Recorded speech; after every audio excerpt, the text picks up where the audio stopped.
अस्सलाम वालेकुम। आज हम टे लिखना सीखेंगे। टे से क्या बनता है ये मुझे आप पहले बताएं। टे से टोपी, देखी भी है ना आपने टोपी, तो टे से टोपी, टे से टोपी।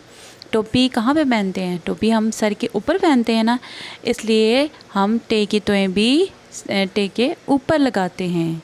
ठीक है, तो यहाँ पे देखें टे की हम तोएं कहाँ पे लगाएंगे? ऊपर की तरफ लगाएंगे, क्योंकि टोपी भी हम सर के ऊपर पहनते हैं ना, इसलिए टे की तोएं भी हम ऊपर की तरफ लगाएंगे। ठीक है, टे से टोपी, टोपी सर के ऊपर पहनते हैं इसलिए तोएं भी ऊपर की तरफ लगेगी, तोएं भी ऊपर की तरफ लगेगी।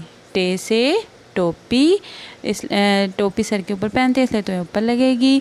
ट्रिक पसंद आई तो लाइक कीजिएगा, कमेंट कीजिएगा और चैनल को सब्सक्राइब कीजिएगा। अल्लाह हाफिज़।